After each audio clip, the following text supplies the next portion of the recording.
Hello student, তোমরা যারা ক্যালকাটা ইউনিভার্সিটির আন্ডারে সেকেন্ড সেমিস্টারের ছাত্রছাত্রী আছো এবং তোমাদের সিভ্যাক পেপারে value oriented life skill education এই সাবজেক্টটি আছে, তোমাদের জন্য আজকের ক্লাসটা খুবই গুরুত্বপূর্ণ।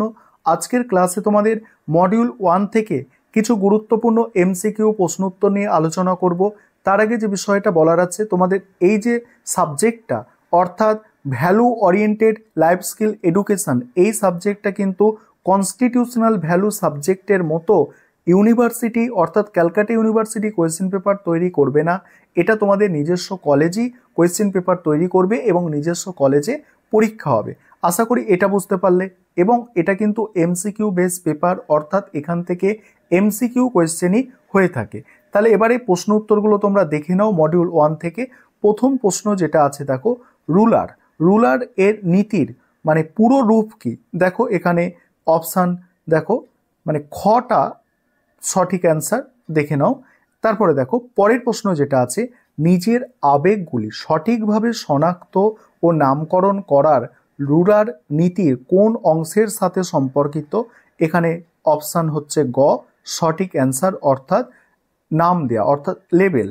তারপরে দেখো পরের প্রশ্ন 3 নম্বর প্রশ্ন কি আছে, কোনো বিচার ছাড়াই বর্তমান মুহূর্তের অভিজ্ঞতা সম্পর্কে সচেতন থাকার অনুশীলনকে কি বলে?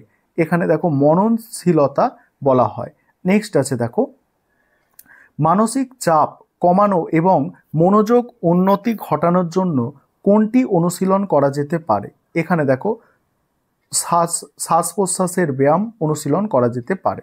পরের প্রশ্ন আছে দেখো, শারীরিক সংবেদনের মাধ্যমে নিজের আবেগগুলি উপলব্ধি করার পদ্ধতি কোনটি? নিজের আবেগগুলি উপলব্ধি করার পদ্ধতি আবেগ অনুভূতি বডি ম্যাপিং। নেক্সট আছে কি দেখো, মনোবিজ্ঞানী হাওয়ার্ড গার্টনার কত প্রকার বুদ্ধিমত্তার ধারণা দিয়েছেন?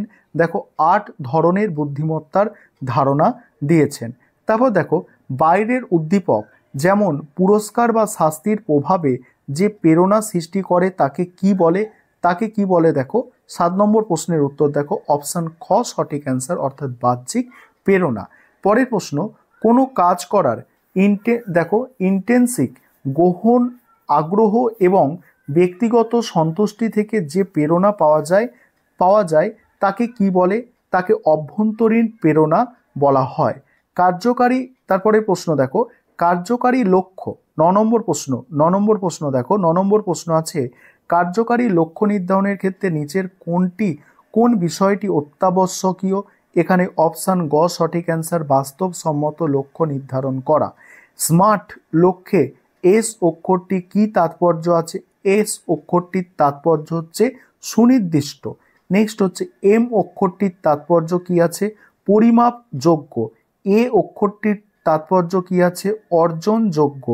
আর অক্ষরটির তাৎপর্য কি আছে? দেখো আর মানে কি বোঝাতে চাইছে? প্রাসঙ্গিক। টি মানে কি বোঝাতে চাওয়া হচ্ছে? দেখো টি মানে কি বোঝাতে চাওয়া হচ্ছে? সময় উপযোগী। পরের প্রশ্ন, কোনো নির্দিষ্ট উদ্দেশ্য অর্জনের জন্য পর্যায়ক্রমিক পদক্ষেপ নকশা তৈরি করাকে কি বলে? পর্যায়ক্রমিক পদক্ষেপ নকশা তৈরি করাকে কর্ম পরিকল্পনা বলে। পরের প্রশ্ন, নিজের আবেগগুলিকে সচেতনভাবে শনাক্ত করে সেগুলো কার্যকরভাবে নিয়ন্ত্রণ করার সক্ষমতা রুলার নীতির কোন অংশের অন্তর্গত? অ্যান্সারটা দেখো, অ্যান্সার হচ্ছে রেগুলেট। পরের প্রশ্ন কি আছে? পরের প্রশ্ন উত্তরগুলো আলোচনা করব। তার আগে যে বিষয়টা একটু বলার আছে তোমাদের এই value oriented life skill education এই যে সাবজেক্টটা আছে এবং সিভ্যাকের অন্যান্য যে সাবজেক্ট আছে, প্রত্যেকটা সাবজেক্টের কিন্তু আমাদের স্টাডি মেটেরিয়াল অ্যাভেলেবেল আছে। তোমরা যদি কেউ স্টাডি মেটেরিয়াল পারচেস করতে চাও, নিচে স্ক্রিনে দেওয়া নম্বরে যোগাযোগ করে স্টাডি মেটেরিয়াল পারচেস করতে পারো। অন্যের আবেগ ও অনুভূতি উপলব্ধি করার ক্ষমতা আত্মসচেতনতার কোন দিকের সাথে সম্পর্কিত? এখানে দেখো অপশান ক সঠিক উত্তর, অর্থাৎ নিজের মূল্য দেওয়া।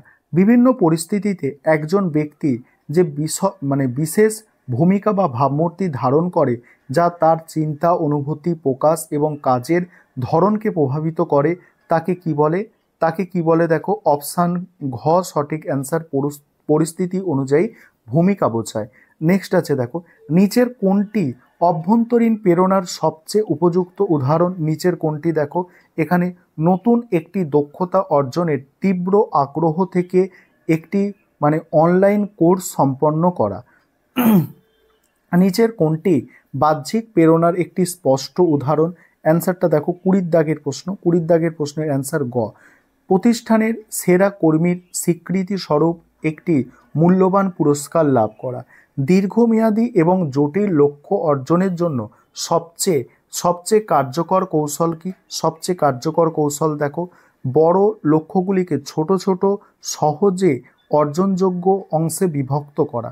তারপরে প্রশ্ন আছে মননশীলতা অনুশীলনের প্রধান উদ্দেশ্য কি? অ্যান্সারটা দেখো অনুশীলনের প্রধান উদ্দেশ্য কোনো রকম বিচার ছাড়াই বর্তমান অভিজ্ঞতা সম্পর্কে সচেতন থাকা। তারপরের প্রশ্ন নিয়মিত শ্বাস প্রশ্বাসের ব্যায়াম আমাদের মানসিক এবং শারীরিক স্বাস্থ্যের উপর কী প্রভাব ফেলে?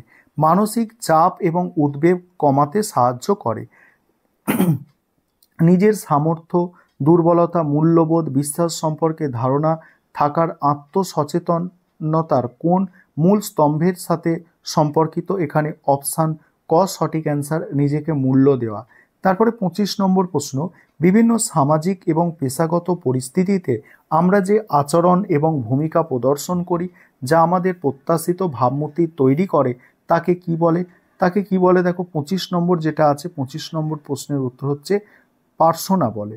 তারপরে প্রশ্ন 26 দাগের নিচের কোনটি দেখো হাওয়ার্ড গার্টনার বহুবিধি বুদ্ধিমত্তার তথ্যের একটি গুরুত্বপূর্ণ দিক?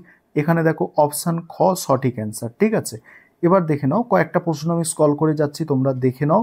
ঠিক আছে, তোমাদের আজকে আমি 30 নম্বর পর্যন্ত দেখো 30 নম্বর পর্যন্ত প্রশ্নটা আমি দেখে দিচ্ছি 30 নম্বর পর্যন্ত। ঠিক আছে, 30 নম্বর প্রশ্ন আছে একটি সুপরিকল্পিত কর্মপরিকল্পনার সবচেয়ে গুরুত্বপূর্ণ উপাদান কোনটি? এখানে দেখো এখানে অ্যান্সার যেটা হবে দেখো অ্যান্সার হচ্ছে প্রতিটি পদক্ষেপের জন্য নির্দিষ্ট সময়সীমা নির্ধারণ করা।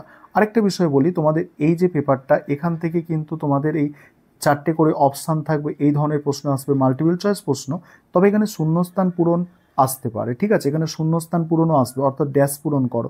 সেগুলো দেখো কিছু শূন্যস্থান পূরণের এখানে অ্যান্সার করা আছে, দেখে নাও।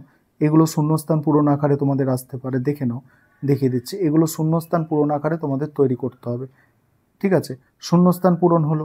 তারপরে সত্য মিথ্যা প্রশ্ন আসতে পারে, দেখো এখান থেকে এই প্রথম মডিউল থেকে তোমাদের সত্য মিথ্যা প্রশ্ন দেখে নাও। এইভাবে সত্য মিথ্যা প্রশ্ন আসবে তোমাদের, সেগুলো তোমাদের করে দেওয়া হয়েছে, 10টা সত্য মিথ্যা প্রশ্ন করা আছে। এবার পরের ক্লাসে তোমাদের মডিউল 2টা আমি আলোচনা করব, এবং তোমরা যারা স্টাডি মেটেরিয়াল পারচেস করতে চাইছো অবশ্যই যোগাযোগ করতে পারো। যেমন মডিউল 2 এ প্রশ্ন আছে সম্পর্কের নৈতিক ভিত্তি কিসের ওপর স্থাপিত? এখানে দেখো অপশান হচ্ছে গ মূল মূল্যবোধের ওপর। এইভাবে পরের ক্লাসে আমি মডিউল 2টা আলোচনা করব।